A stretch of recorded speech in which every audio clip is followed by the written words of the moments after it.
I evaluated 25 running backs, and none of them are better than Malik Davis. That joke stunk. Roll the intro.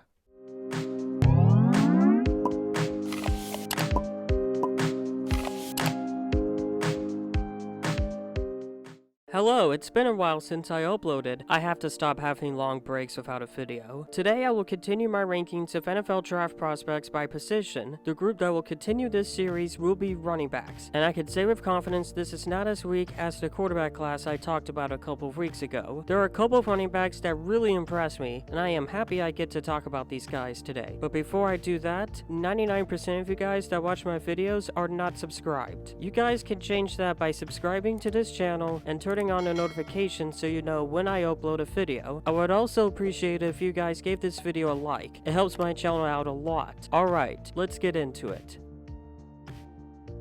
I did not have an honorable mentions part of my last video because there really wasn't anyone outside the top 5 that I wanted to talk about, but there are 2 players that didn't make this list that I want to talk about. The first guy is James Cook from Georgia. He is fast, a really good receiver, has good footwork, can break tackles, and is patient. He didn't make the list because he doesn't have great balance and isn't as explosive as the running backs on this list, but he should be a good running back too in the NFL. The last guy I want to talk about is Ty Chandler from North Carolina. He is pretty fast, has good balance, can break tackles, has good footwork, can accelerate, and is a very good blocker. But he didn't make the list because his vision isn't that great, he isn't that good of a receiver, and he isn't the most shifty running back. But he should still be a pretty good running back too in the NFL, just like James Cook.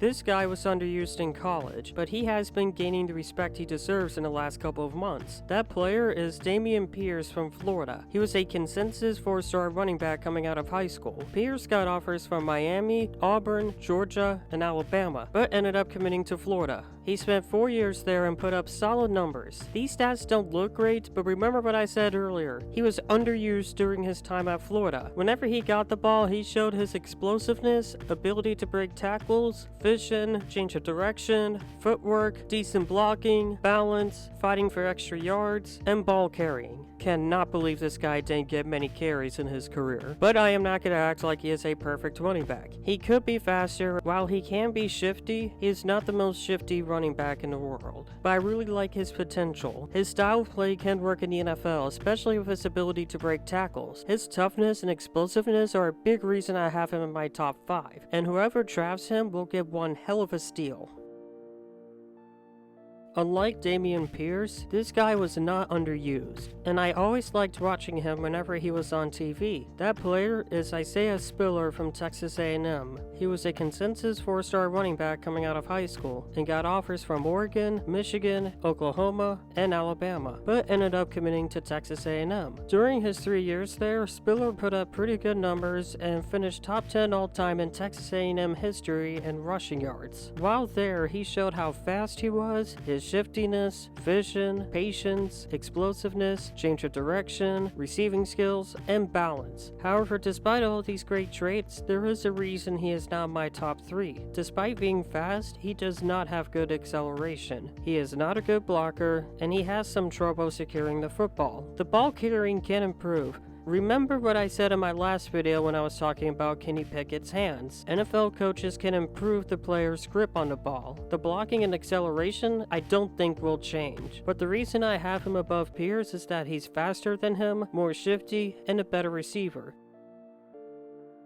This guy was never a big name during his college career, but has been considered an underrated player and has seen his draft stock risen in the last couple of months. That guy is Pierre Strong from South Dakota State. He was a consensus 0-star athlete coming out of high school. Strong only got 2 offers, Arkansas and the school he committed to, South Dakota State. Why did he choose them? Probably because of playing time, but regardless of why he chose South Dakota State, the decision did not come back to bite him. He put up impressive numbers in his 4-year career career there. While at South Dakota State, he showed how fast he is, how explosive he is, his outstanding vision, great change of direction, footwork, decent acceleration, okay blocking, and fighting for extra yards. Sounds like a pretty good running back and an under-recruited player out of high school. The only concern I have about him is his balance, but I do not see it as that big of a deal. I have him above Spiller and Pierce because he is way faster, has better vision, and is more shifty than both of them.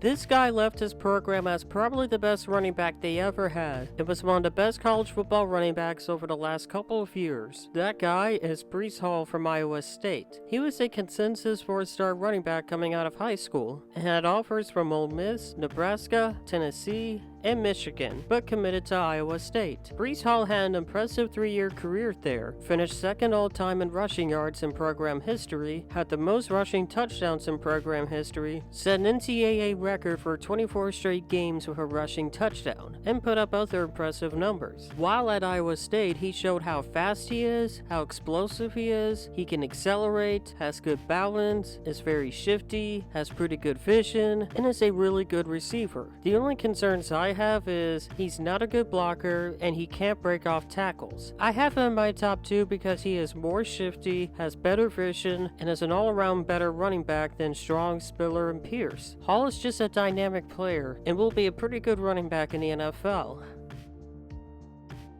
And now for my number 1 running back of the 2022 draft class. This guy heavily improved his draft stock this year. That guy is Kenneth Rocker from Michigan State. He was a consensus 3-star running back coming out of high school, but he didn't get a lot of Power 5 offers. The only schools to offer him a scholarship were Eastern Kentucky, Old Dominion, Kent State, Arkansas State, and the school he committed to, Wake Forest, the only Power 5 offer he had. Rocker had a solid 2-year career at Wake Forest, but decided to transfer after the 2020 season. He ended up transferring to Michigan State, a move that forever changed his career for the better. He not only had his best season ever, but one of the best seasons by a running back in school history. He showed how fast he is, how explosive he is, his acceleration, shiftiness, outstanding change of direction, very good footwork, very good at breaking tackles, very physical, good vision, balanced, and good ball carrying. All of this made me think of him as the best running back in this draft. The only concerns I have is he isn't a good blocker and isn't that good of a receiver, but all of those outstanding traits he has heavily outweigh those problems. I think he is going to be one hell of a player, and I cannot wait to see him run over people in the NFL. And that is who I think is the top 5 running backs in this draft class. Let me know what you guys think about my list. I'm curious to know who your running back run is and why. You guys have a wonderful day, and I will see you guys later. Peace.